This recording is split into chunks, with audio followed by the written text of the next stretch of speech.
का मान हुआ। हे शिव हरि हे ब्रह्मा पुनीत तुम सर्व कलाओं के ज्ञाता। चतुष्ठी कला 10 वष्ट भास हो सभी विद्याओं के दाता।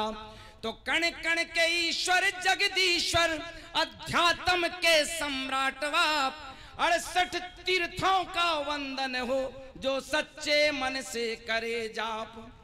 विनीत भैया, शिव पुराण में वेद व्यास ने एक कारिका में एक श्लोक लिखा है, अष्टषष्टिषु तीर्थेषु यात्रायाम यत् फलम भवेत् श्री आदिनाथ देवस्य स्मरणेन तत्फलम भवेत्। जैन दर्शन के प्रथम तीर्थंकर भगवान आदिनाथ का एक बार नाम स्मरण करने मात्र से 68 तीर्थों की वंदना का फल मिला करता है। हमें गौरव होना चाहिए। तो कण कण के ईश्वर जगदीश्वर अध्यात्म के सम्राट बाप। 68 तीर्थों का वंदन हो जो सच्चे मन से करे जाप। प्रथमेश प्रथम तीर्थेश तुम्ही प्रभु तुम अविनाशी अक्षय हो। ओ केसरिया वाले बाबा प्रभु ऋषभ देव तेरी जय हो। प्रभु आदिनाथ तेरी जय हो। प्रभु ऋषभ देव तेरी जय हो। अक्षय तृतीया महापर्व की लीजिए मित्रों, मैं बहुत देर आपके बीच बाधक न बनूं। देश के उस बड़े रचनाकार को जिनका नाम लेकर ही हम गौरवान्वित हो जाते हैं, परम आदरणीय विनीत चौहान, जोरदार तालियों के बीच।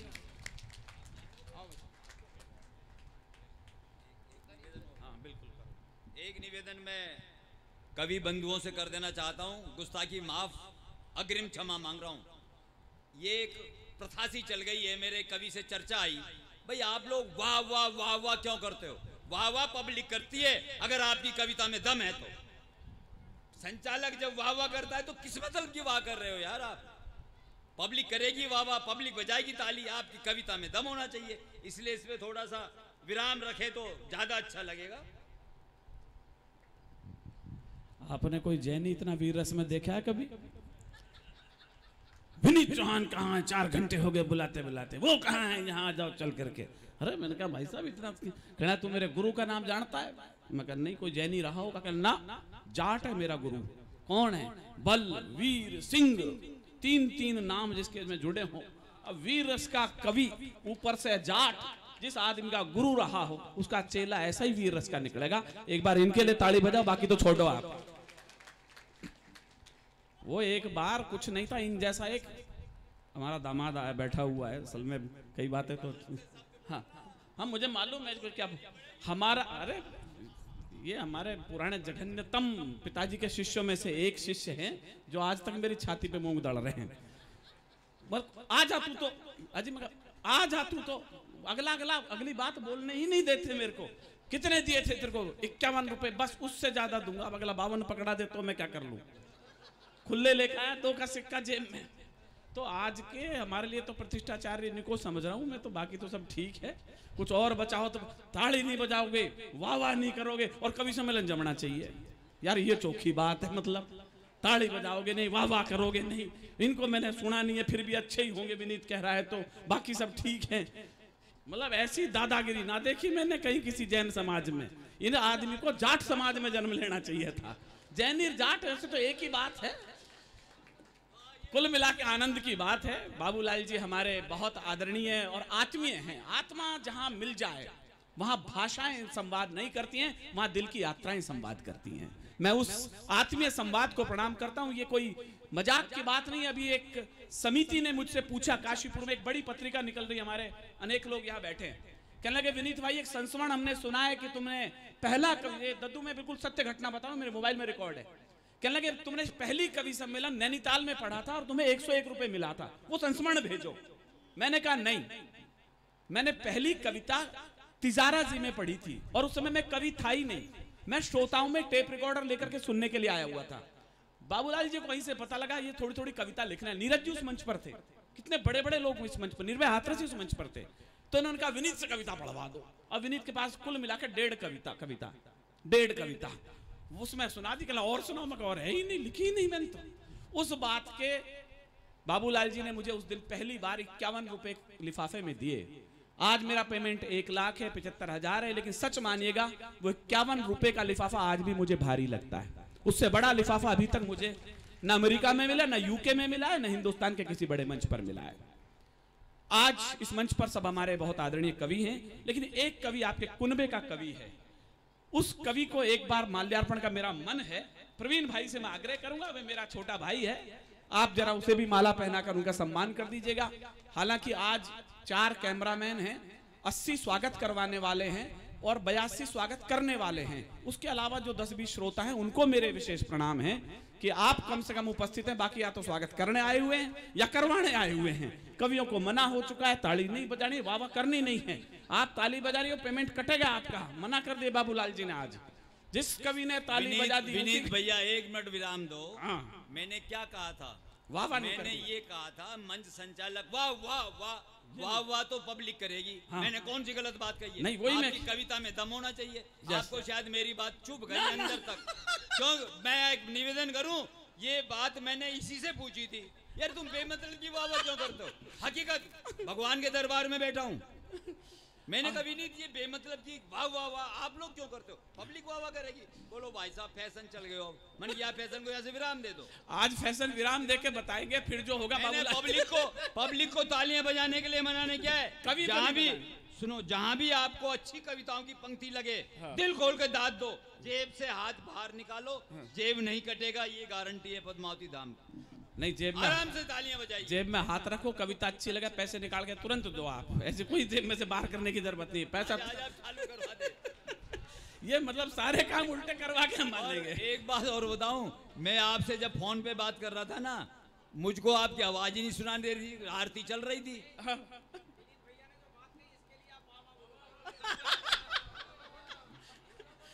ऐसा करो, वाह वाह वाह।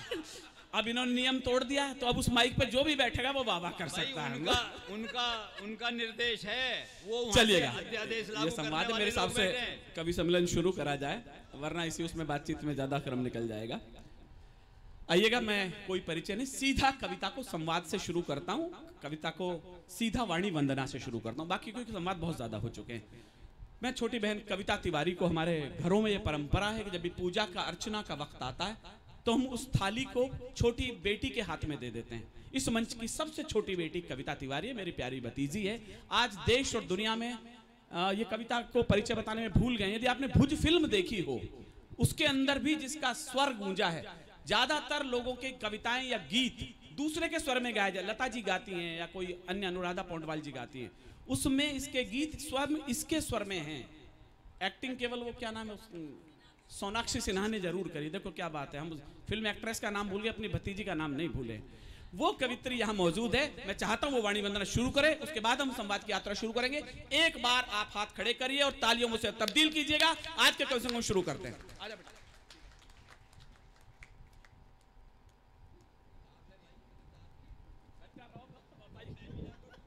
माइक मत रखियो। कर लेने दो। हाँ जी बेटा, पढ़ो। माँ सरस्वती को प्रणाम करती हूँ, जिनवाणी का स्मरण करती हूँ, भगवान महावीर स्वामी के चरणों में वंदन अर्पित करती हूँ, नमन अर्पित करती हूँ। आप सबकी उपस्थिति को बहुत बहुत प्रणाम करती हूँ। स्वागत बेटा। आचार्य प्रवर की उपस्थिति को नमन करती हूँ। माँ की वंदना का मुझे आदेश हुआ है, आप सबका मन मिले, आप सब वंदना में उसी तरह सम्मिलित होइएगा जैसे आप अपने घरों में आरती के समय होते हैं, जैसे आप मंदिरों में आरती के समय होते हैं जी। बस वो भावना आप सबकी मिले। माँ शारदे का आवाहन कर रही हूँ, मेरे शब्द और आपकी भावना दोनों मिलकर माँ को बुलाएं। मैं पंक्तियां समर्पित करती हूँ। स्वागत स्वागत। हाँ बेटा। सारी धरा तुम्हारे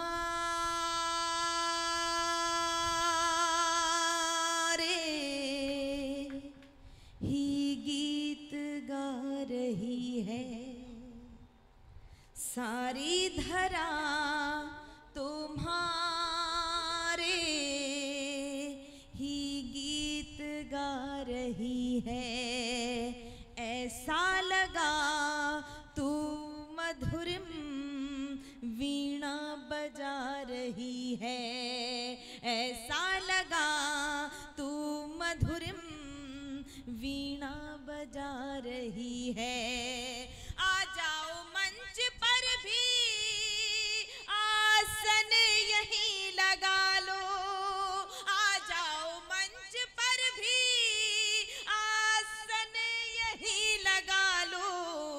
देवी सरस्वती माँ बेटी बुला रही है। बहुत अच्छे, वाह वाह वाह वाह, क्या बात है बेटा, वाह वाह वाह वाह, माँ बहुत के चरणों में कुछ छंद समर्पित करती हूँ, बस यही भाव आप सबका चाहती हूँ, सुनेगा। श्वेत कमलासिनी सुशोभिता मराल पृष्ठ, दीप्त शुभ्र विश्व की सुलोचना प्रसार दे। तत्व ब्रह्म वेद की श्रुति पुराण रूपिणी माँ, लेखनी मयूर पंख छाट अंधकार दे। लक्ष्मी बाई जैसा स्वाभिमान नारियों में भर, हो सके मनुष्य के चरित्र को संवार दे। सप्त स्वर दात्री है विधात्री, पूर्ण ज्ञान लोक शोक में रहे नाज कविता संवार दे। शोक में रहे नाज कविता संवार दे। झनकार तार दे सितार को संहार, अम्ब यति लय गति कर दे अमर शार दे। तान सेन बैजू बावरा उतार दे, धरा पे शब्द राशि स्वर कर दे प्रखर शार दे। तेरे दरबार लेके सपने हजार आई, यदि हो सके तो काम एक कर शार दे। कविता कला का यशगान नित्य होता रहे, कवियों में ब्रह्म का विवेक भर शार दे।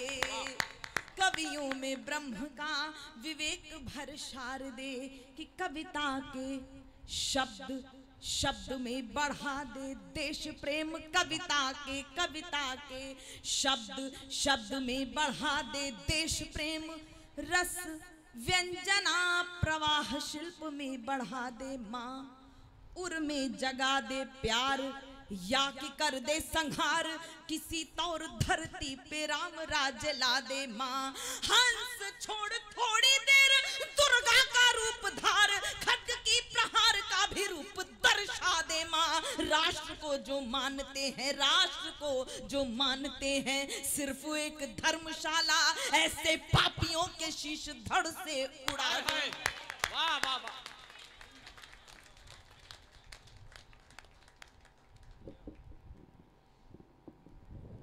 बाबूलाल जी ने आरंभ में जब कविता का परिचय दिया था तो एक बात उन्होंने संकेत की थी। सामान्यतः कवित्रों के विषय में धारणा है कि वो श्रृंगार पढ़ती है, लेकिन कुछ लक्ष्मीबाई ऐसी हुई हैं इस देश में जिन्होंने कविता की धारा को बदला है। फकत झरने नहीं आते पर्वत की जटाओं से, फकत झरने नहीं आते पर्वत की जटाओं से, कभी शोले भी उठते हैं पत्थर की शिलाओं से, कभी शोले भी उठते हैं पत्थर की शिलाओं से। कविता उसी स्वरूप का नाम इस मंच पर मौजूद है। ई को कम कर दीजिएगा, इसका 2-3 दिन से आपको संगीत कार्यक्रम क्या होगा। मैं बहुत सारे कवि यहाँ मौजूद हैं, मामन जी को बीच में बैठा दिया गया है। उनको पहले ही पतले दुबड़े आदमी और 2 मोटे आदमी ने भींच रखा है। अब किसी एमएलए का ये हाल कर दिया जाए, बताओ वो चुनाव में खड़े लायक होने नहीं छोड़ा आपने, उनको भींच के बैठे हैं 2 आदमी। पहले इन्हें हटाओ ताकि ये खड़े होने लायक रह जाए। तो हमारे मामन जी बड़े सहज आदमी हैं, मिलते रहते हैं। हमें कई बार कहने लगे विनीत राजनीति में बड़े आकर के फंस गए। मैं कहा भाई साहब आप तो लगे रहो, कोई ना कोई रास्ते निकलते रहेंगे। लेकिन भोला आदमी कई बार फंस जाता है तो ऐसे लगता है रजिया गुंडों में फंस गई हो। तो ऐसा भोला आदमी कहाँ राजनीति में मैं बिहार में गया भाई साहब, एक सामान्य पार्षद आ जाए तो 5 लठैत लेकर चलता है। ये आदमी को अकेले को कहीं मिल लो आप रास्ते में, इतने सीधे लोग भी राजनीति में कहाँ मिलते हैं। लेकिन मैं कहता हूं ऐसा यदि व्यक्ति आपको कभी मिलता है जनसेवक के रूप में तो उसका भी आप अपनी तालियों से अभिनंदन कर सकते हैं। ऐसे व्यक्ति यहाँ मौजूद हैं। प्रेम बहादुर जी ने केवल एक जगह बढ़िया ताली बजाई, जैसे ही उन्होंने कहा कि ईद अच्छी मन गई, अक्षय तृतीया अच्छी मन गई, परशुराम जन्मोत्सव अच्छा मन गया, तो इन्होंने कहा भैया हमारी सर्विस भी ठीक ठाक ही समझ लो, यदि संतुष्टि से निमट गया तो सब मामला, वरना अभी तक एसपी साहब का फोन आ गया होता। इनको कविता से ज्यादा मतलब नहीं है। कहना ये बताओ तुम तो कार्यक्रम ठीक हो रहा है क्या, व्यवस्था ठीक है क्या, कहना फिर वाह वाह कविता अच्छी है। तो प्रेम बहादुर जी तो वो वाह वाह करने के लिए बैठे हैं। लेकिन कवि हृदय हो यदि कोई एसएसपी, कोई अपना डीएसपी, तो वो बड़ी बात होती है। पुलिस के विषय में सामान्यतः नेगेटिव बातें मंचों से की जाती हैं, लेकिन करौली में यदि किसी एक व्यक्ति विशेष, शायद आपकी तालियां उड़ जाएंगी, मैं नाम भर लूंगा, एक जवान हमारा नेत्रेश यदि किसी बेटी को गोद में उठाकर आग के गोले में से बाहर निकाल देता है तो शायद पुलिस के लिए भी हमारी तालियां उठनी चाहिए। न होली ही मनाते हैं न दिवाली मनाते हैं, आपके और हमारे चेहरों पर गुलाल सिर्फ इसलिए है, गंभीरता से सुनिएगा, पुलिस पर उंगली उठाते समय इस बात को याद रखिएगा, आपके घरों में त्योहार इस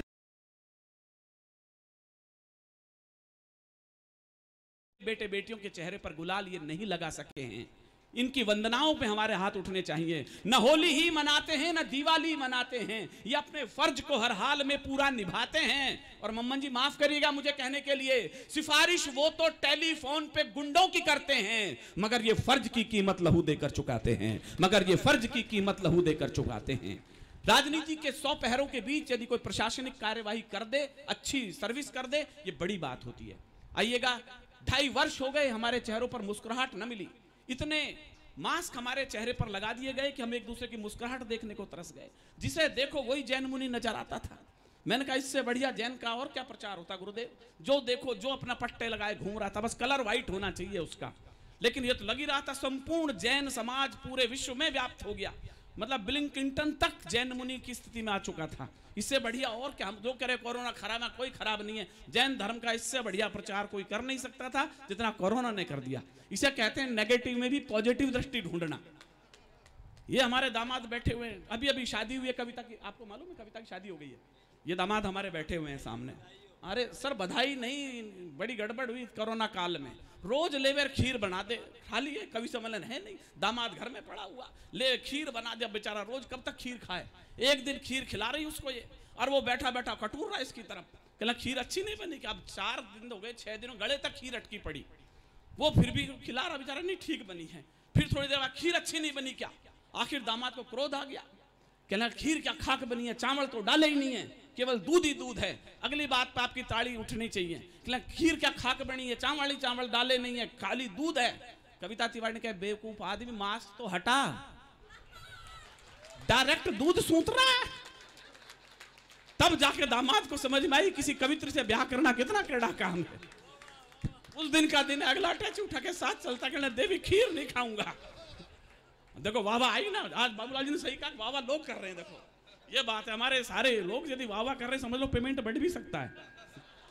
नहीं तो बाबूलाल जी के लखन में तो 52 रुपए आज मेरे नाम लिख दिए गए भाई साहब के द्वारा। लेकिन उनका आशीर्वाद मेरे साथ है, मेरे लिए यही बड़ी बात है। मैं जब भी तिजारा आता हूं, मेरे लिए सच कहिएगा जैसे कविता का बचपन जीने चला आता हूं मैं यहाँ पर। मेरा कविता का बचपन बीता है यहाँ पर। मैं जिस कवि को बुलाना चाहता हूं, जिसकी तरफ देखता हूं, वो भी मेरी तरफ कहता खबरदार साले पाकिस्तान, मेरी तरफ देखने की जरूरत नहीं है, यूक्रेन समझ के निपटा दूंगा तुझे। मैं जिसको देखूं, गुरुजी को तो बुला नहीं सकता मैं, इसको बुलाऊं तो ये जानी बेरा के भाई साहब आप देख नहीं रहे हो, आप मैं इतनी दूर से आए हूँ, आप कहाँ से बुलाओगे। कमल जैन पहले ही मेरे कान में कहना मैं तो लोकल हूँ, मेरा बुला के क्या करोगे आप। कविता कहना मैं तो बड़ी कवित्री हूँ भाई साहब, मैं बोल ही चुका हूँ। बचा कौन, एक बचा वो बेटा पीछे, मगर तू ही आजा कामा वाले। बस दिक्कत एक ही है, जिस कपड़े में से इसको शर्ट बनवानी थी उसकी जैकेट बनवाई है, जिसमें पर्दा बनवाना था उसकी कुर्ता बनवा लिया है इसने। ये बड़ा लोभी आदमी है। मूछे भी ऐसी शानदार है कि भाभी जी को जिस समय टूथब्रश नहीं मिलता इन्हीं पे पेस्ट लगा के ब्रश कर लेती है। अद्भुत आदमी, हंस जब ताली वाली बजाते रहे तो आनंद रहेगा। बाबा का तो आज मेरे को तो मना कर दिए, ताली आपको ही बजानी यार, कवि सम्मेलन जमना भी है। ये जो कामा से मकरंद आया हुआ है आज, ना पीछा नहीं छोड़ूंगा मैं तो 52 से 53 रुपए करवा रहा हूं बस आपसे। ये मस्ती चल, देखो मस्ती यदि नहीं है, कवि सम्मेलन थोड़ा बहुत अनुशासनहीन होना चाहिए। अत्यधिक अनुशासित जो लोग होते हैं वो आनंद को नहीं जी पाते।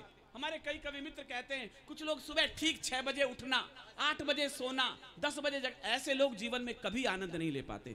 थोड़ी लापरवाही, थोड़ी चंचलता। हमारे यहाँ कहा गया है जो बछड़ा, मैं आपको अपना बात कह रहा हूँ, जो बछड़ा गाय पीते समय दूध को उछाल न मार दे गाय को, वो बछड़ा बीमार मान लिया जाता है। मैं बीमार बछड़ा नहीं हूं, थोड़ी थोड़ी यदि उछाल लगे तो बाबूलाल जी उसे गाय की तरह स्वीकारेंगे, आपका बछड़े के रूप में मैं यहाँ मौजूद हूं। हाँ तो आप भी 8 से कम थोड़ी आज मेरी जान को। आइएगा, मैं चाहता हूं कि हमारा कामा से पधारो भगवान मकरंद। भगवान का मंच है तो भगवान को याद करे लेते हैं, बस यही मानो कि भगवान मुझे याद न कर ले कभी किसी दिन। आप एक बार जोरदार तालियां बजाइए। हैं बहुत कठिनाइयां इंसान के आगे, सब गंवारा है मुझे ईमान के आगे, और रोशनी बदनाम हो जाए न इस डर से, रख रहा हूं मैं दिया तूफान के आगे। जोरदार तालियां भाई भगवान मकरंद के लिए। बहुत बहुत धन्यवाद। अभी बाबूलाल जी की और विनीत जी की जुगलबंदी चल रही थी और ये पूरी रात चलेगी, आपको आनंद देगी।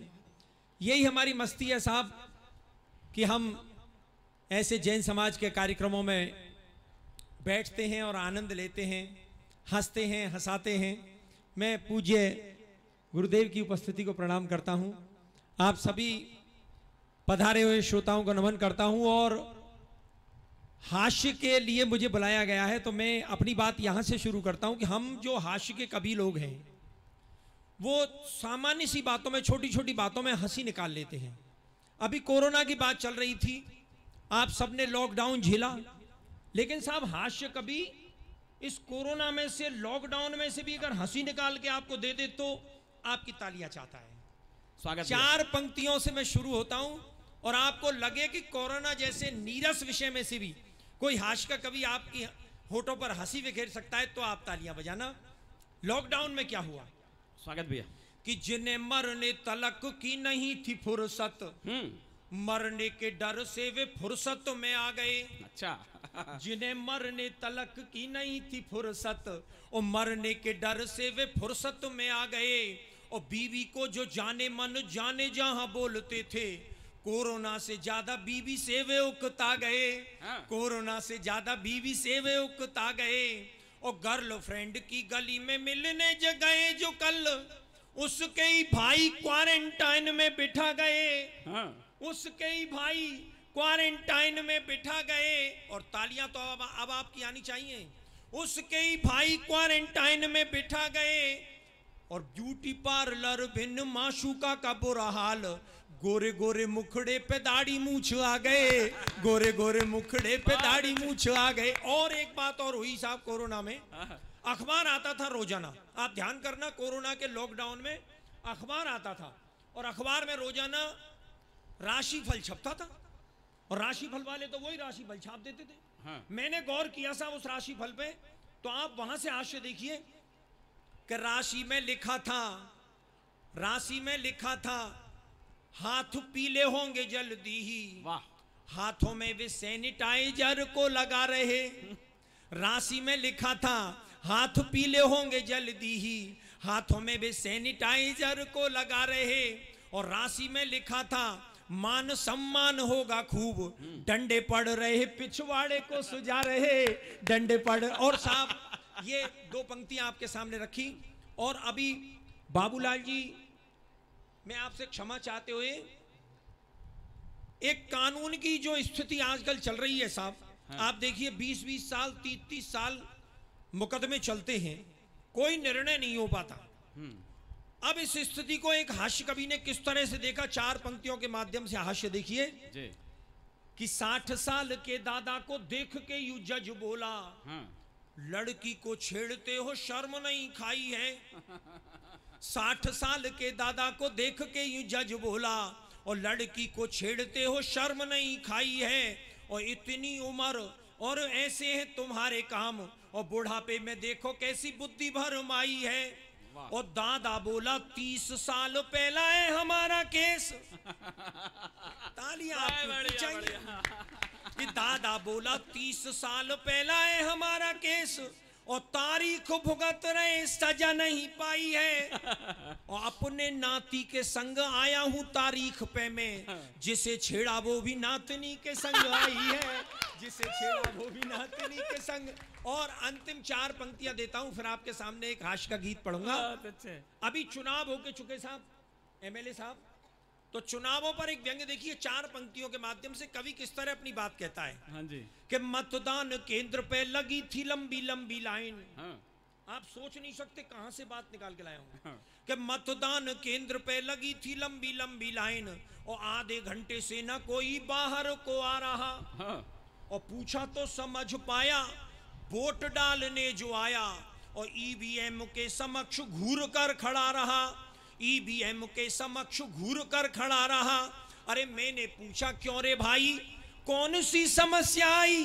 तो बड़े भोलेपन से वो बात ये बता रहा, और रात को दारू का पौआ जिसने पिलाया मुझे, उसका चुनाव चिन्ह याद नहीं आ रहा। उसका चुनाव चिन्ह याद नहीं आ रहा। ये आपको स्टार्ट करने के लिए, आपको हंसाने गुदगुदाने के लिए मैंने अपनी बात रखी। और एक कविता विशेष आपके सामने रखता हूं साहब, और भूमिका के लिए केवल इतनी बात कहता हूं कि भगवान राम की कहानी जो उस जमाने में हुई, आप कल्पना करके देखिए, अगर वही की वही कहानी, वैसी की वैसी कहानी आज के इस जमाने में हो जाती साहब बाबूलाल जी, तो ये कहानी कैसी होती? हाँ। यहाँ से अपनी एक कविता आपकी एक एक पंक्ति पर तालियां मांगती है और अपना गीत शुरू करता हूँ। स्वागत भैया।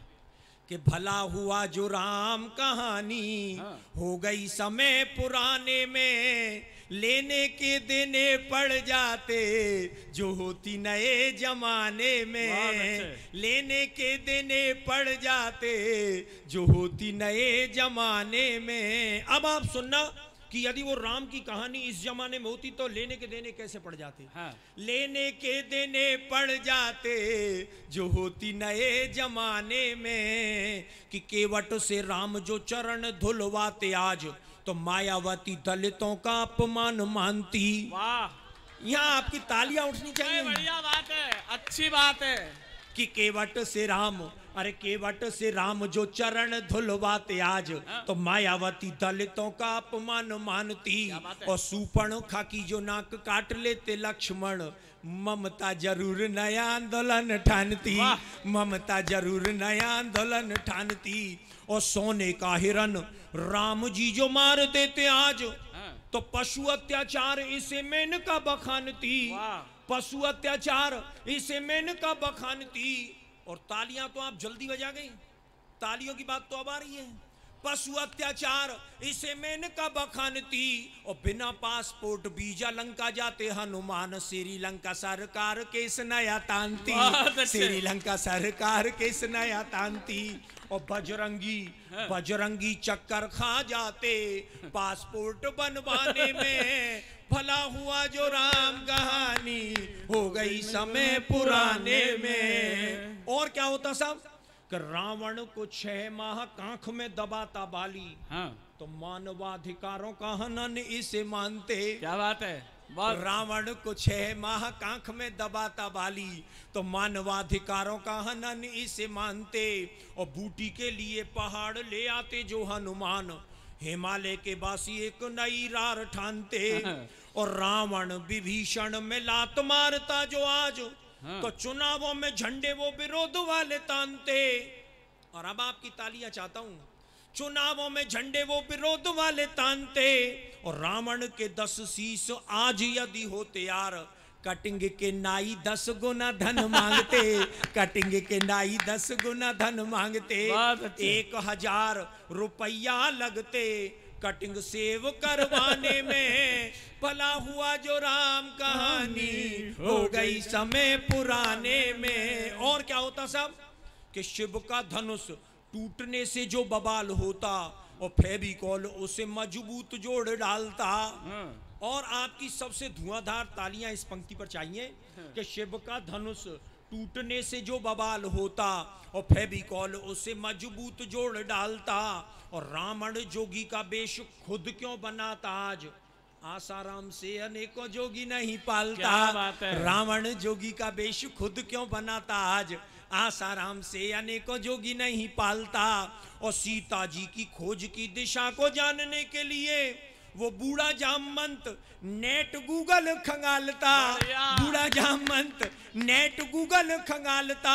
और लंका की लड़ाई पीछे लड़ता सिपाही, पहले लंका की दीवारों से वो सोने को निकालता, लंका की दीवारों से वो सोने को निकालता।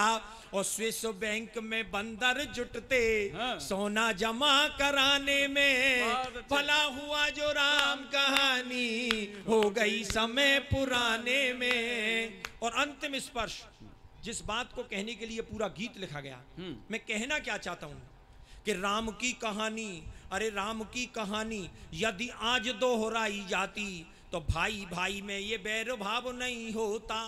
वाह। राम की कहानी यदि आज दोहराई जाती, तो भाई भाई में ये बैर भाव नहीं होता। और ताड़का सुबाहु उग्रवादी नहीं होते आज, कोई उग्रवाद विश्व भेल नहीं बोता। और जनता के ताप पाप सब मिट जाते आप, राम राज में कोई भी भूखा नहीं सोता। और राम नाम सरयू में प्राणी जो लगाता गोता, राम नाम जनता के पाप सब धोता, राम नाम जनता के पाप सब धोता। तो आओ आओ हम सब जुट जाएं अब राम राज को लाने में, राम कहानी फिर दोहराएं, आओ नए जमाने में। बहुत बहुत धन्यवाद।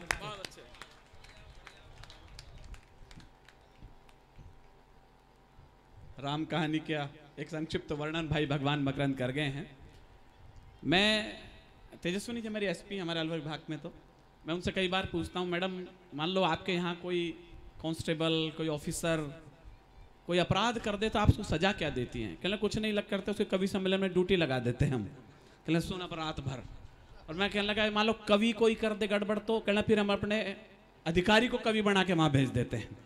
तो हमारे प्रेम बहादुर जी आज हमसे बदला निकालने के लिए आए हुए, कोई मतलब पुलिस ड्यूटी पे नहीं है यहाँ कुल मिला करके। लेकिन पुलिस जैसे डिपार्टमेंट में जिसे कि बड़ा हार्डकोर माना जाता है, उसमें रहकर यदि कोई कविता की बारीकियां सीख रहा है, उसकी बारीकियों पर बुनाई पर करावट कर रहा है, तो आपको ऐसा लगेगा जैसे पत्थर के अंदर कोई पानी का कोई स्रोत वहां पर रख दिया। मैं इसीलिए तो बुलाना चाह रहा हूं। अच्छा, अब झगड़ा ये है कि मेरे को यहां से सुरक्षित भी जाना है। कोई और कवि होता तो मैं कहता को आना पड़ेगा, ये कह दें 2 कांस्टेबल वहीं खड़े बेटा चौराहे के ऊपर, तने मेरे को 3 नंबर पे पढ़वाया। मैं नहीं नारे मत मुझे। अच्छा, उनका मन है कि एक बार सब थोड़ा थोड़ा पढ़ लें, फिर यदि समय बदले, समय तो बचाएंगे सर आपके लिए, ऐसी तो क्या बात है। हमारे बीच में दीपाली बैठी हैं, गाजियाबाद से हैं। नाम से मैं उनके परिचित, तो कह रहे थे वो बड़े गजगीत गजल लिखते हैं। कमलेश तने कभी वीर स्वरूप देखा है इनका? मैंने देखा फेसबुक के ऊपर। ये वीरस की भी है, आजकल जैनियों में मतलब वीरस के आदमी पाए जा रहे हैं, तो मैं इनकी ख्याति बहुत दूर से सुन चुका हूँ, तो दर्शन आज हो रहे हैं मेरे को इनके। लेकिन फिर भी ऐसी वैसी बातों से तो अच्छा है खामोश रहें। दद्दू ऐसी वैसी बहुत सारे अकवि पैदा हुए। बाबूलाल जी आपने नीरज जी से लेकर आज तक की श्रृंखला सुनी है, लेकिन इस श्रृंखला में जैसे अर्थ आया मंच के ऊपर, पैसा आया, कवियों की बाढ़ आ गई, उसमें बहुत सारे कवि श्रेष्ठ नहीं आए, माफ करें मुझे कहने के लिए, केवल कवियों के नाम पर बहुत से लोग आए। तो लेकिन कुछ ऐसे लोग आए जिन्होंने बहुत कम शब्दों में अपनी बात कही, लेकिन वो कविता में हो गई। ऐसी वैसी बातों से तो अच्छा है खामोश रहें, वरना ऐसी बात कहें जो खामोशी से अच्छी हो। यदि आपने खामोशी को तोड़ते हुए कोई बात कह दी है तो वो बात बेहतरीन होगी। गीत गजल के रूप में मेरी हंस भी पड़ती हैं, ये तो और भी अच्छी बात हो गई। पतिदेव तो रोते ही होंगे, फिर आए हैं क्या? हाँ, मैं तो हालत देख के देख रहा हूँ उनके बेचारे, मुस्कुरा भी ऐसे रहे रो ही रहे हैं। आदमी घुट के जब जिस तरह में हंस रहा होता है वो भाई सब की तरह ही हंस रहा होता है। और उसके घर में कवित्री हो, आपसे क्या कि हम तो दामाद से रोज पूछते हैं, वो खीर आपको भी खिलाई होगी इन्होंने भी। लेकिन आइएगा, मैं दीपाली जैन गाजियाबाद से आई हैं, मैं पहले उन्हें आमंत्रित कर रहा हूं। अपने घर की बेटी को आप कैसे आवाज देते हैं ये मुझे बताने की जरूरत नहीं, एक बार जोरदार तालियां।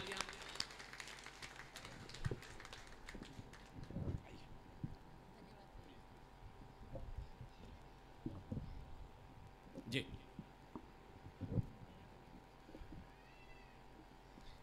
बहुत बहुत धन्यवाद विनीत भैया। सबसे पहले भगवान पार्श्वनाथ को वंदन करते हुए पूज्य गुरुदेव को नमन करती हूँ, प्रबुद्ध मंच को प्रणाम करती हूँ, आप सभी को सादर जय जिनेंद्र करती हूँ। स्वागत। बहुत अच्छा परिचय भैया ने मेरा दिया। गज़लें कहती हूँ, गीत लिखती हूँ, और वीर रस में तो मैंने आजकल खैर झंडे गाड़ रखे हैं अपने पूरे देश में। पूरे देश में क्या विदेशों तक भी ख्याति पहुँच चुकी है अब तो मेरी। मुझे जानकारी है। बात शुरू करती हूँ क्योंकि पंच कल्याणक का मंच है ये, तो बात शुरू करती हूँ देवाधिदेव से अपनी। स्वागत। जैन धर्म से आपका परिचय करवाना चाहूंगी। हम सभी जैन बैठे हैं यहाँ, एक जो मर्म है वो आप तक पहुंचाती हूँ कि कहा जाता है कि हमारे मंदिरों में जो भगवान है उनकी वीतराग प्रतिमा विराजमान है। तो जो भक्त है वो जब मंदिर जाता है, हम भगवान की प्रतिमा को देखते हैं तो हम क्या कहते हैं कि मैं तो तेरे आऊं जाऊं तेरे ही गुण गाऊं, कि मैं तो तेरे आऊं जाऊं तेरे ही गुण गाऊं, और तू तो मुझसे बोले भी ना, बता मैं क्या ले जाऊं। वाह। वीतराग भगवान है, किसी का कुछ नहीं करते, कुछ देने नहीं आते, कुछ करने नहीं आते, तो भगवान क्या उत्तर देते हैं कि तुम तो मेरे आओ जाओ मेरे ही गुण गाओ, और मैं तो तुमसे बोलूं भी ना, जो दिखे ले जाओ। तो क्या दिखाई दे रहा है हमें? उनका वीतराग स्वरूप दिखाई दे रहा है, और वही वीतराग स्वरूप हमें पाना है, हमें धाना है। तो तब ये पंक्तियां देती हूँ कि देख के तुमको दिल बोले तुम सा ही होना चाहूं मैं। जानो ना ये त्याग कभी कर पाऊं ना कर पाऊं मैं, और नहीं दुखाऊं हृदय किसी का, बस ऐसे ही भाव रहें, बने भावना ऐसी मेरी वीतराग बन जाऊं मैं, बने भावना ऐसी मेरी वीतराग बन जाऊं मैं। बहुत अच्छे, बहुत बहुत आभार, बहुत धन्यवाद। आज के इस आयोजन में मेरा नाम नहीं था, अतिथि कवित्री हूँ मैं यहाँ पर, और अतिथि का मतलब होता है वो कवि जिसकी कोई तिथि ना हो, बिल्कुल, जिसके आने के समय का नहीं पता, जाने के समय का नहीं पता। विनीत भैया बड़ी टेंशन में थे, माइक पे बुला दिया और आकर गई नहीं तो क्या होगा, और जमी नहीं तो वाह तो करनी नहीं है, बाबू राम जी का डंडा कह रहा है तो क्या स्थिति होनी है। तब आपके ऊपर दारोमदार है इस अतिथि का मान रखने का। और मैं आपको एक बात बताऊं कि जिनकी ओर से भोजन का प्रबंध है यहाँ सारा, कहते हैं ना कि जिसका खाया उसका गाया, तो उनका गाना है वो है मेरे जेठ जी, ये बैठे यहाँ। और बहुत बड़ी बात है कि जिस घर में बहुओं को मान मिलता है, सम्मान मिलता है, उन्हें आगे बढ़ाया जाता है, उन घरों में कभी दरिद्रता नहीं आती, वो घर हमेशा तरक्की करते हैं। मैं बहुत बहुत आभारी हूँ भैया की कि उन्होंने मुझे इतना मान दिया, सम्मान दिया। हमारी भाभी यहाँ बैठी हैं, मेरी बच्ची बैठी है मुस्कान, और जैन साहब का परिचय तो आप दे ही चुके हैं, बेचारे घुट घुट के मुस्कुरा रहे हैं यहाँ। अभी मुझे यहाँ पर 2 माला पहना दी गई, कमलेश भैया ने पहनवाई जबरदस्ती। कविता कहने लगी भाई मुझे एक तुम्हें 2, कवित्री तो मैं भी और मैं तो वीर रस की हूँ, तुम्हें 2 क्या पहनवाई गई। कमलेश भैया के कान में कहते भाई सेहत के हिसाब से पहनवाई गई है, चिंता मत मान। आज मुझे यहाँ शाम को 4 बजे बुला लिया गया।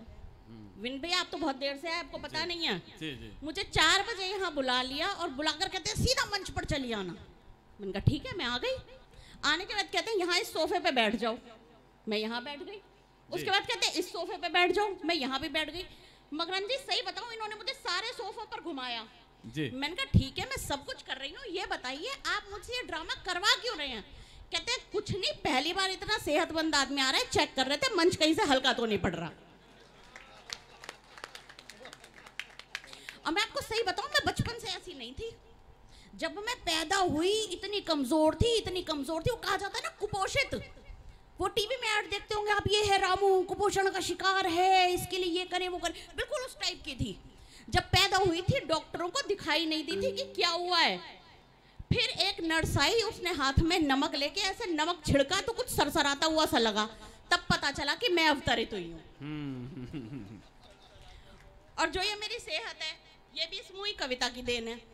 मैं सच बता रही हूँ आपको, जब मैं नई थी, मतलब बहुत पुरानी तो मैं अभी भी नहीं हुई हूँ, पर जब मैं बिल्कुल नई थी, मैं नया लिखना शुरू करा, तो मैं बाबूजी के पास गई। मैंने कहा बाबूजी जरा देखना मेरी कविता मैंने कैसा लिखा है। कहते बेटा बहुत अच्छा लिखा है, जरा वजन पे ध्यान दो। मैंने कहा अच्छा बाबूजी। मैं विनीत भैया के पास गई, कहते लाड़ो लिखा तो बहुत बढ़िया तन्ने, पर वजन पे तो ध्यान देना पड़ेगा। मैंने कहा अच्छा भैया ठीक है, वजन पे ध्यान दूंगी। मैं मकरंद जी के पास भी गई, कहते दीपाली जी बहुत सुंदर, बहुत बढ़िया, सारे गुण हैं, अब वजन तो आपको देखना ही पड़ेगा। भाई साहब दिमाग चल गया मेरा, 6 महीने तक दबा के आलू के पराठे मक्खन के साथ खाए। अब बताओ वजन है कि नहीं है। बहुत अच्छे। चलिए बात करते हैं, ये तो सिलसिला चलता ही रहेगा। काव्य पाठ पर आते हैं। बात शुरू करूंगी वीर रस की 4 पंक्तियों से। जब बात कर ही दिया, भैया ने परिचय दे दिया। वैसे मैं वीर रस की कवित्री हूँ नहीं, उसके लिए हमने यहाँ कविता को बुलाया हुआ है, पर मैं वीर रस की 4 पंक्तियां इसलिए पढ़ रही हूँ कि ये हम सब जानते हैं, भली भांति परिचित है कि यहाँ खड़े होकर कुछ भी सुना दो, सबसे ज्यादा तालियां जो है ना वो वीर रस वाले को ही मिलती हैं, उसी के खाते में आते हैं। तो अगर मैं दिल और हाथ खोल के तैयार रहिएगा, मैं वीर रस की 4 पंक्तियां आपके बीच रखती हूँ। कहती हूँ कि दर्ज हो तारीख में ऐसी कहानी चाहिए, याद सालों तक रहे जो वो निशानी चाहिए। दर्ज हो तारीख में ऐसी कहानी चाहिए, याद सालों तक रहे जो वो निशानी चाहिए, और हिंद के चरणों में रख दे शीश अपना काट कर, हो समर्पित देश को ऐसी जवानी चाहिए, हो समर्पित देश को ऐसी जवानी चाहिए। वाह, बहुत धन्यवाद, बहुत आभार। और 4 पंक्तियां अपनी पहचान की पढ़ती हूँ, वो पंक्तियां जिन्होंने मुझे मंचों पर पहचान दिलाई।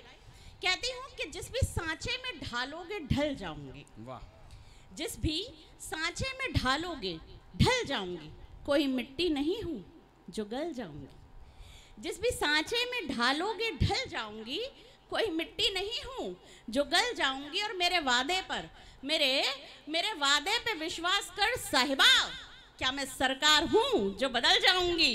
वाह वाह वाह वाह वाह वाह। बहुत शुक्रिया। और सरकार से याद आया, पंजाब में आम आदमी पार्टी की सरकार बन गई, बताओ।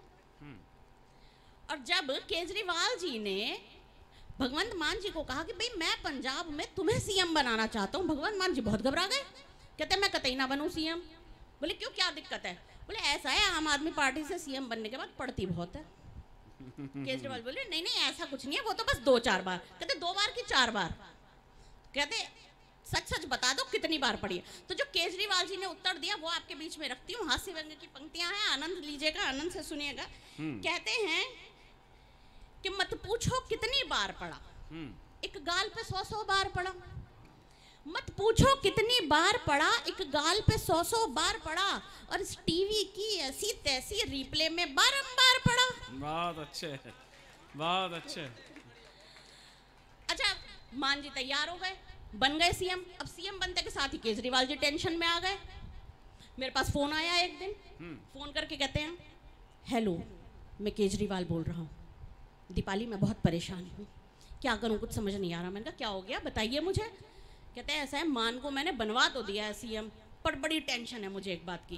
मैंने कहा किस बात की टेंशन? तो उन्होंने अपनी टेंशन मुझे 4 पंक्तियों में बताई, मैं वो रखती हूँ आपके आगे। कि अपनी तमाम हरकतों की पोल खोल दे, अपनी तमाम हरकतों की पोल खोल दे, सत्ता में आके अंट शंट कुछ न बोल दे। अपनी तमाम हरकतों की पोल खोल दे, सत्ता में आके अंट शंट कुछ न बोल दे, और सच सच बताऊं मुझको इसी बात का है डर, मारे खुशी के मान जी बोतल न खोल दे, मारे खुशी के मान जी बोतल न खोल दे। बहुत अच्छे, बहुत अच्छे। बहुत शुक्रिया, बहुत शुक्रिया। मैं अभी बात कर रही थी मेरे जेठ जी के, बहुत सज्जन व्यक्ति, और इनकी सज्जनता का एक किस्सा आपको बताऊं कि जब मेरी नई नई शादी हुई थी तो जो नौतनी करी जाती है घर के बेटे बहू की, इन्होंने मुझे भी खाने पर बुलाया, मेरे पति को बुलाया। सोफा डाला हुआ था, मैं जाकर इनके बराबर में बैठ गई। बड़ी इनोसेंट सी लड़की थी, छोटी सी, बहुत ज़्यादा समझदार तो मैं अभी भी नहीं हुई खैर, पर तब बहुत इनोसेंट थी। मैं इनके बराबर में बैठ गई तो इनके छोटे भाई मुझसे कहते हैं ये तुम्हारे जेठ हैं? मैंने कहा हाँ जी ठीक है।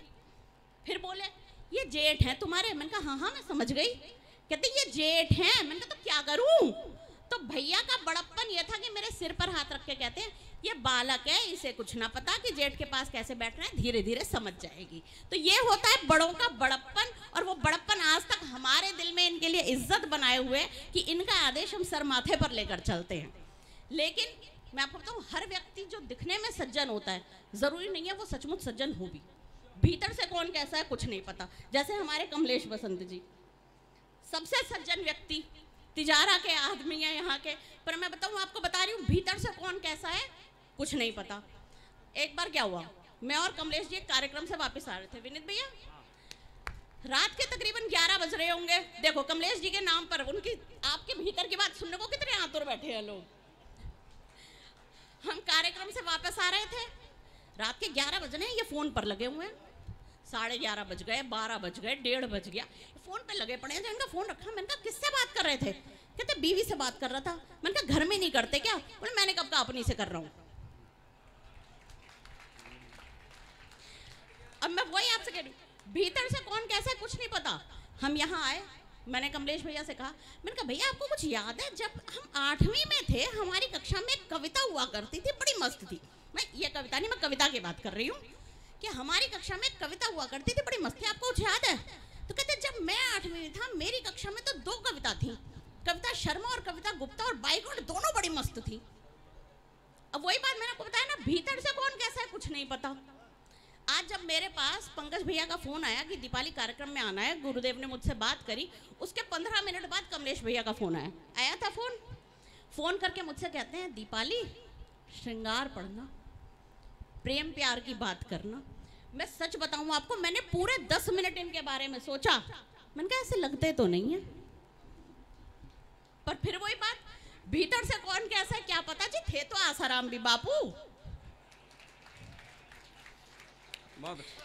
तब इन्होंने आदेश दिया कि प्यार मोहब्बत की बात करनी है, तो प्यार मोहब्बत की बात करूंगी कुछ आपसे। और प्यार मोहब्बत की शुरुआत क्या होती है? प्रेम के प्रस्ताव से होती है। तो एक नई चीज, एक नया कॉन्सेप्ट आपके सामने रखती हूँ कि अलग अलग मिजाज के लोग जब प्रेम प्रस्ताव देंगे तो वो कैसे देंगे, वो आपके सामने प्रस्तुति रखूंगी। और शुरुआत करती हूँ अपने घर से। कहते हैं अपने घर को खोदना चाहिए पहले, तो पहले बताती हूँ कि मेरे पतिदेव ने मुझे कैसे प्रेम प्रस्ताव दिया। आपके सामने कुछ पंक्तियों में कहते हैं कि तू शाही टुकड़े जैसी है और मैं आलू का झोल प्रिय, तू शाही टुकड़े जैसी है और मैं आलू का झोल प्रिय, मैं रूखी सूखी रोटी हूँ तू पूरी गोलम गोल प्रिय। ये मेरे पतिदेव ने मुझे प्रपोज दिया। अब उन्होंने प्रपोज किया तो मुझे उत्तर भी देना था, तो मैंने उत्तर क्या दिया कि मैं सूखी हुई मुनक्का सी, तुम किशमिश अफगानी सजना, मैं सूखी हुई मुनक्का सी, तुम किशमिश अफगानी सजना, तुम बिस्लेरी की बोतल से मैं मटके का पानी सजना। तो ये था मेरे पतिदेव का प्रपोजल। लेकिन अब देखिए, अगर हास्य रस का कवि किसी को प्रेम प्रस्ताव दे तो हास्य रस का कवि कैसे प्रेम प्रस्ताव देगा। यहाँ जॉनी बैरागी जी बैठे हैं, भगवान मकरंद जी बैठे हैं, अगर इन्होंने किसी को प्रेम प्रस्ताव दिया होगा तो कैसे दिया होगा कि तू मेरे लिए अनमोल प्रिय, पी जाऊं तुझे मैं घोल प्रिय, तू मेरे लिए अनमोल प्रिय, पी जाऊं तुझे मैं घोल प्रिय, एक कब्ज के मारे प्राणी को तू लगती ई सब गोल प्रिय। तो ये एक हास्य रस के कवि का प्रेम प्रस्ताव। अब हास्य रस के कवि को हास्य रस की कवित्री उत्तर क्या देगी? हाँ दीपाली थोड़ा छोटा कर दें, थोड़ा सा छोटा। वो उत्तर क्या देगी कि तू तेल है मैं हूँ जेल सजन, मैं रूफ हूँ तू खपरेल सजन, तू तेल है मैं हूँ जेल सजन, मैं रूफ हूँ तू खपरेल सजन, और धो डालूंगी एक रगड़े में मैं साबुन हूँ तू मैल सजन। ये हास्य रस के कवि की बात है। और अब मेरी आज की अंतिम प्रस्तुति, यहाँ वीर रस के कवि भी मौजूद है और कवित्री भी मौजूद हैं। अगर वीर रस के कवि ने किसी को प्रेम प्रस्ताव दिया होगा, हमारे विनीत भैया ने अगर प्रेम प्रस्ताव दिया होगा तो कैसे दिया होगा। और मन से सुनिए, हास्य की पंक्तियां, आप भजन में नहीं आए हैं, जरा शांति से बैठिए, खिलखिलाकर बैठिए, हंस के सुनिएगा। रखती हूँ कि वीर रस के कवि ने अगर प्रेम प्रस्ताव दिया तो कैसे दिया। बात मेरी मानी नहीं, हाथ मेरा थामा नहीं, सुन ले ओ प्रेमिका तू बड़ा पछताएगी। भारती का लाल हूं मैं, उन्नति का भाल हूं मैं, दिल न दिया तो फिर एक लात खाएगी। प्रेम तुझसे हो गया है, हृदय मेरा खो गया है, फेरे मेरे संग न लिए तो कहां जाएगी। और सच बतलाऊं तुझे आ गया जो क्रोध, मुझे चाइना के माल जैसी टूट फूट जाएगी, चाइना के माल जैसी टूट फूट जाएगी। अब इस प्रेम प्रस्ताव का वीर रस की कवित्री उत्तर क्या देगी, मेरी आज की अंतिम प्रस्तुति आपके बीच रखती हूं। कविता सुनिएगा, आपको आनंद आएगा।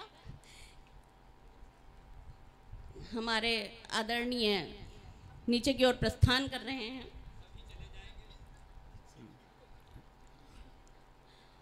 बाबूजी के कभी मिर्ची लगी पड़ी है, बादाम का दूध पिलवाओ जरा बाबूजी को।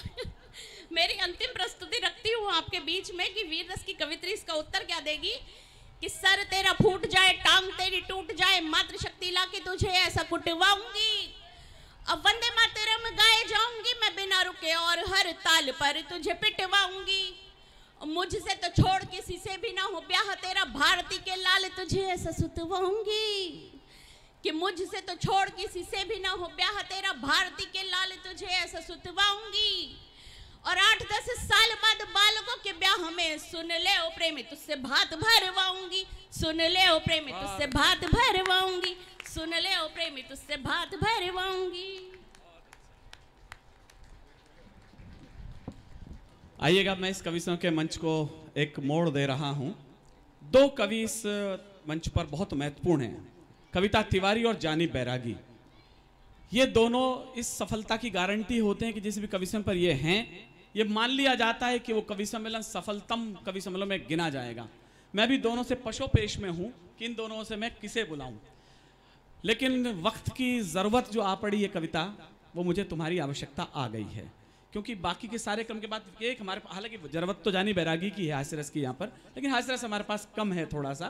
दोनों हमारे पास बड़े विशिष्ट कवि हैं, बाकी तो मैं तो यहाँ का लोकल हूँ, आप सुनते रहते हैं, लेकिन मैं पहले उस कविता तिवारी को आवाज दे रहा हूँ जो मंच की इस समय आवश्यकता बन गई है।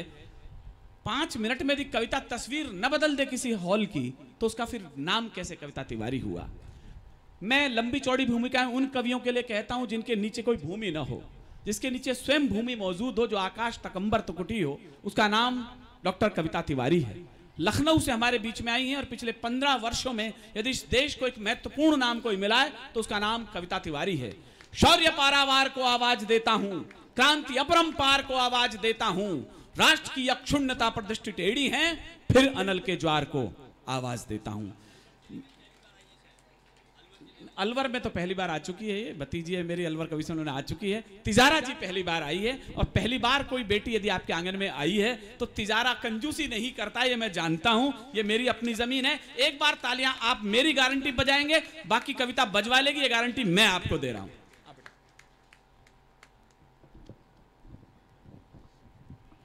हाँ बेटा,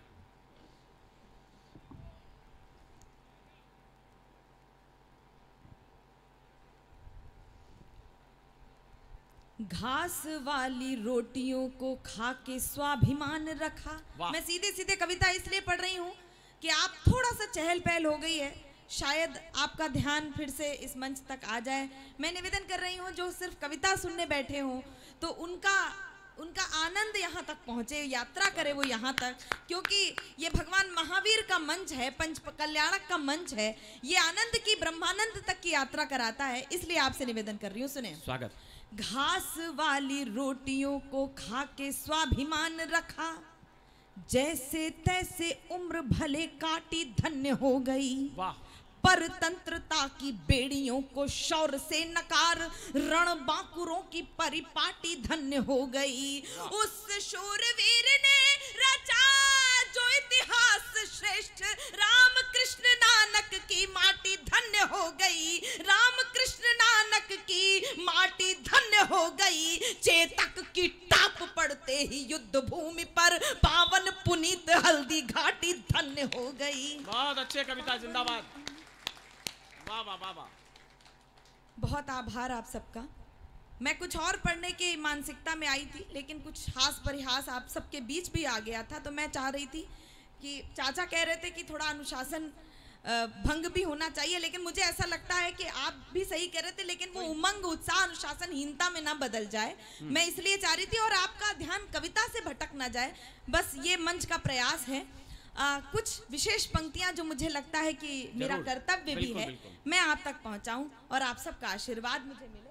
हाँ बेटा। विशेष जिस मंच पे मैं खड़ी हूं, यदि वंदना के स्वर आप तक नहीं पहुंचे तो मेरा आना व्यर्थ है, और आप सुनेंगे तो आपको कुछ अधूरापन सा लगेगा, इसलिए आप तक पहुंचे। स्वागत बेटा।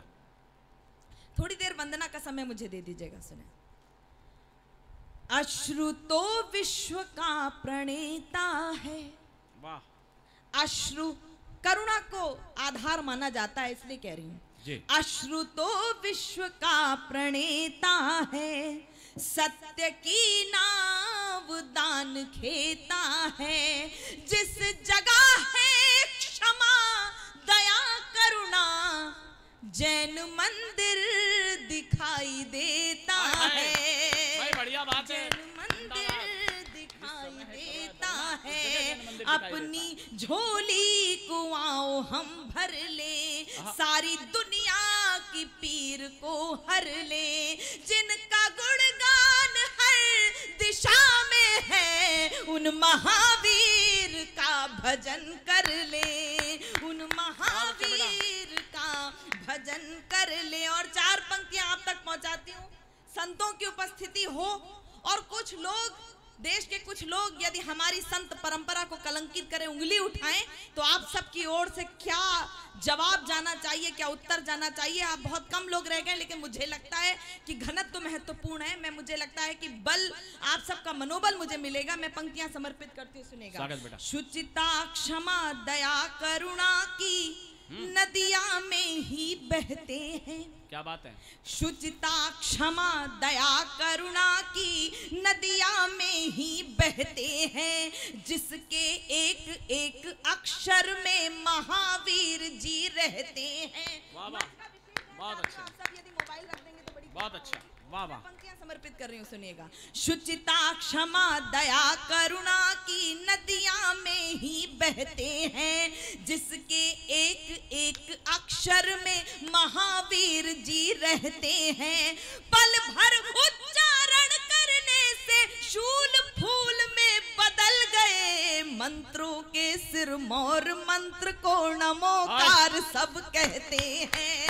नमोकार सब कहते हैं। बंजर जीवन में खुशियों की फुलवारी सी बोझाए। क्या बात है। संतों का मंच है, हमारी संत परंपरा पर कोई उंगली उठाएगा तो हम जवाब देंगे। वाह वाह। बंजर जीवन, और पंक्तियां समर्पित करती हूँ, सुनेगा। सागर जहां मिठास बांटते, सचमुच बात अनूठी है। क्या परंपरा है हमारी। सागर जहां मिठास बांटते, सचमुच बात अनूठी है, उसमें भी खारापन ढूंढे, उसकी किस्मत रूठी है। जिनके संयम और नियम ने संत शिरोमणि बना दिया, उनकी पिछी के आगे दुनिया की दौलत झूठी है। क्या बात है, वाह। कविता जिंदाबाद, वाह वाह वाह वाह। उनकी पिछी के आगे दुनिया की दौलत फीकी है, वाह वाह, क्या बात है। झूठी है। और अपनी वंदना की अंतिम 4 पंक्तियां बहुत अच्छी कविता आप तक पहुंचा रही हूँ, फिर अपना काव्य पाठ करूंगी। स्वागत स्वागत। वंदना के इस अंतिम चरण में आपकी तालियों का घनत्व मुझे ये बताएगा कि आप इस मंदिर के प्रांगण में महज शारीरिक रूप से उपस्थित हैं या मानसिक रूप से भी उपस्थित हैं। मैं अब आपकी आध्यात्मिक उपस्थिति चाहती हूँ, सुनेगा। स्वागत। बंजर जीवन में खुशियों की फुलवारी सी बोझाए। वाह वाह। कहते हैं कि जहाँ प्राण प्रतिष्ठा होती है, वहाँ आप जिस भाव से बैठते हैं वो कहीं ना कहीं सत्य होने लगता है। क्या बात। आप सब किस भाव से बैठे होंगे, मैं वो भाव यदि आप तक पहुंचा दूं तो आप मुझे आश्वासन दे देंगे कि आप मेरा काव्य पाठ सुन लेंगे। मैं पंक्तियां समर्पित स्वागत बेटा। सुनेगा।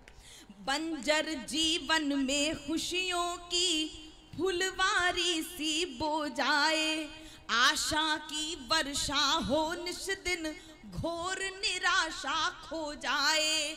स्वर्ग कदाचित नहीं चाहिए, हम तो इतना ही मांगे, हम तो इतना ही मांगे, सारी दुनिया पावन तम सम्मेद शिखर सी हो जाए। क्या बात है, जिंदाबाद, वाह वाह वाह वाह वाह। पावन तम, बहुत आभार। अब मुझे ऐसा लगता है कि आपने धर्म की जय कही है और मुझे लगता है कि राष्ट्र धर्म की आप रक्षा करेंगे। वाह बेटा। मैं कुछ पंक्तियां आप तक पहुंचा रही हूं, अपनी भावना की पंक्तियां आप तक पहुंचा रही हूं। मेरा काव्य पाठ आप स्वीकार कीजिएगा, सुनेगा। स्वागत कविता। मिटा करके हर एक व्यवधान मेरे शब्द बोलेंगे। क्या बात। मिटा करके हर एक व्यवधान मेरे शब्द बोलेंगे, कहां कब किस तरह दिन मान मेरे शब्द बोलेंगे, कहां कब किस तरह दिन मान मेरे शब्द बोलेंगे।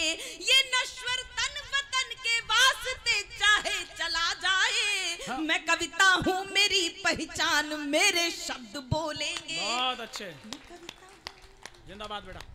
मेरे शब्द बोलेंगे। सुनी जब राष्ट्र की पीड़ा, बहुत मन की धनी मचली। वाह वाह। विनीत चाचा बैठे हुए हैं, हमसे प्रश्न होते हैं कि हम वीर रस क्यों लिखते हैं। मैं 4 पंक्तियां आप तक पहुंचाती हूँ, सुनेगा। सुनी जब राष्ट्र की पीड़ा, बहुत मन की धनी मचली, बहाकर अश्रु कागज पर हुई कुछ अनमनी मचली। तिरंगे की हिफाजत में जिन्होंने जान तक दे दी, शहीदों को नमन करने हमारी लेखनी मचली। बहुत अच्छा। हमारी लेखनी मचली। और 4 पंक्तियां इस वातावरण में, जब तिरंगे का महत्व पूरी दुनिया में छाया हुआ है और इसलिए ये बात कह सकती हूँ कि तिरंगा ओढ़कर यूक्रेन से वो लोग भी वापस अपने घर जा पाए हैं, सुरक्षित लौट सके हैं, जिन्होंने सदैव तिरंगे का अपमान किया। ये तिरंगे में शक्ति क्या है? बढ़िया बात है बेटा, जिंदाबाद। चाचा, ये तिरंगे में वास्तविक शक्ति है किसकी? हाँ। मैं 4 पंक्तियां आप तक पहुंचाती हूँ, सुनेगा ये तिरंगे में इतनी शक्ति कैसे है। धरा की लाज वीरों के पराक्रम पर टिकी होगी। हाँ, वाह वाह वाह वाह वाह। धरा की लाज वीरों के पराक्रम पर टिकी होगी, हर एक कण पर समर्पण की इबारत भी दिखी होगी, हर एक कण पर समर्पण की इबारत भी दिखी होगी। नजर भर कर जरा देखो, पता चल जाएगा तुमको, तिरंगे पर सपूतों की विजय गाथा लिखी होगी। वाह वाह वाह वाह, तिरंगे पर सपूतों की विजय गाथा लिखी, तिरंगे पर सपूतों की विजय गाथा। पीछे के लोग भी जरा तालियां बजाएं, मैं समझता हूं हिंदुस्तानी ये बात हुई। बिल्कुल, कविता को अब खुशी हुई है। बहुत आभार आप सबका, आप सब बहुत मन से सुन रहे हैं, बहुत मन से सुन रहे हैं और आप सब अच्छा लग रहा है कि आप सम्मिलित हैं। मैं कुछ पंक्तियां आप तक और पहुंचाती हूँ। अभी आदरणीय राजनीति के पक्षधर हमारे थे बीच में, नेताजी, वो चले गए हैं, लेकिन उन तक बात पहुंचे। सब परिवर्तन की बात करते हैं, लेकिन ये परिवर्तन कैसे आता है सुनेगा। हाँ बेटा। क्षितिज तक शौर्य गूंजेगा, स्वयं दिन मान बदलेगा। ये वर्दियां बैठी उनको प्रणाम करते हुए पढ़ेंगे। क्षितिज तक शौर्य गूंजेगा, स्वयं दिन मान बदलेगा, उतारो भारती की आरती, सम्मान बदलेगा, उतारो भारती की आरती, सम्मान बदलेगा। विवादों में उलझकर कीर्ति माँ की मत करो धूमिल, शहीदों की करो पूजा तो हिंदुस्तान बदलेगा। क्या बात है बेटा, वाह वाह, जिंदाबाद, वाह, बहुत अच्छे। और 4 पंक्तियां आप तक पहुंचा रही हो, यदि किसी को अच्छी ना लगे तो मुझे क्षमा कीजिएगा, लेकिन मेरे आपके मन की बात हो तो इस पंडाल में सिर्फ वही ताली बजाए जो मुझसे 100% सहमत हो। कोई बात देकर विवश होकर तालियां मत बजाइएगा। अगर माटी के पुतले देह में ईमान जिंदा है, क्या बात है। अगर माटी के पुतले देह में ईमान जिंदा है, तभी इस देश की समृद्धि का अरमान जिंदा है, तभी इस देश की समृद्धि का अरमान जिंदा है। ना भाषण से है उम्मीदें, न बातों पर भरोसा है, शहीदों की बदौलत मेरा हिंदुस्तान जिंदा है। क्या बात है, जिंदाबाद, बहुत अच्छे कविता, बहुत अच्छे बेटा, वाह वाह वाह। और ये बात हो सकता है कि जिस विचारधारा को लेकर आदरणीय बैठे थे, मुझे ऐसा लगता है कि उनकी भी तालियां उठती। मुझे ऐसा लग रहा था कि वो भी इसी विचारधारा के हैं। ये बात इतनी बेबाकी के साथ कह कैसे सकती हूँ? ये मातृशक्ति बैठी है, उनका प्रोत्साहन मिलता है तो कहती हूँ, आप सबका प्रोत्साहन मिलता है तो कहती हूँ। सुने, मैं भारतवर्ष की बेटी हूँ, हरगिज डर नहीं सकती। क्या बात। मैं भारतवर्ष की बेटी हूँ, हरगिज डर नहीं सकती। मुझे मालूम है मरने से पहले मर नहीं सकती, मुझे मालूम है मरने से पहले मर नहीं सकती। जो कायर हो गया दुश्मन के आगे सिर झुकाता है, उससे मर जाऊंगी लेकिन नमन मैं कर नहीं सकती। बहुत अच्छे बेटा, वाह वाह वाह। इस देश में एक विचित्र प्रकार का माहौल बना हुआ है, पता नहीं किसको नजर लग गई है, किसकी नजर लग गई है। अभी जोधपुर में दंगा हुआ है और अलवर में भी बीते दिनों बिल्कुल इस तरह की घटनाएं हुई, कभी रामनवमी पर, कभी परशुराम जयंती पर, कभी ईद पर। हम हिंदू मुस्लिम होने के बाद में क्या है, ये शेष क्या रह जाता है, ये याद रखना चाहिए। हम हिंदू मुस्लिम हैं, वो तो हैं, जैन हैं, पारसी हैं, सिख हैं, लेकिन भारतीय हैं ये हम भूल जाते हैं। मैं एक गीत आप तक पहुंचा रही हूँ, मुझे ऐसा लगता है कि आपको प्रथम क्या रखना है। उसके पहले 4 पंक्तियां आप सुने।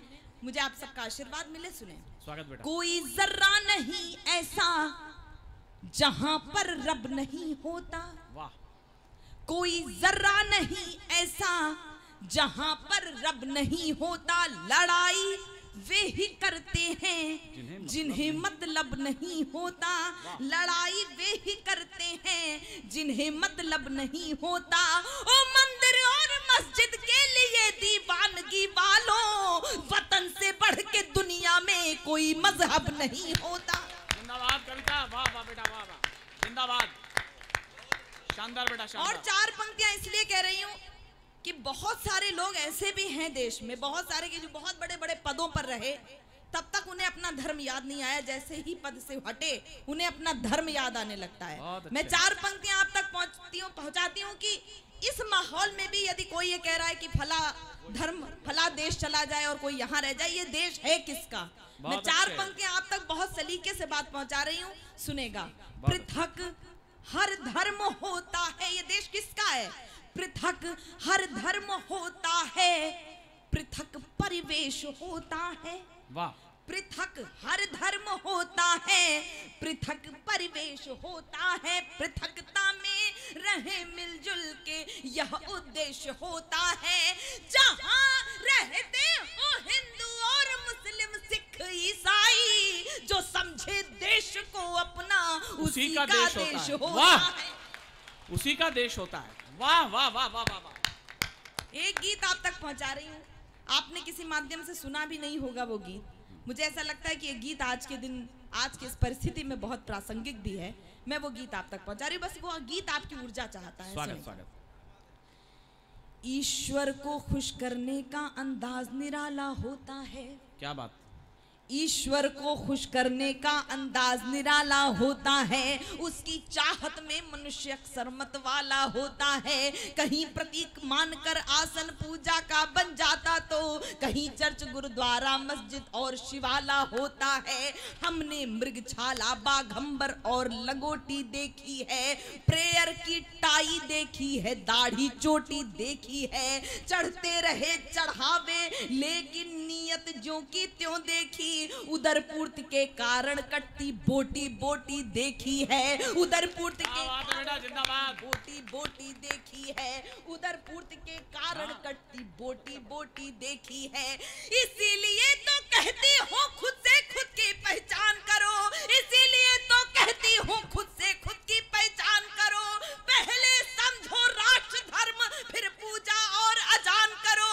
कहना मानो पूज्य तिरंगे झंडे का सम्मान करो, कहना मानो पूज्य तिरंगे झंडे का सम्मान करो।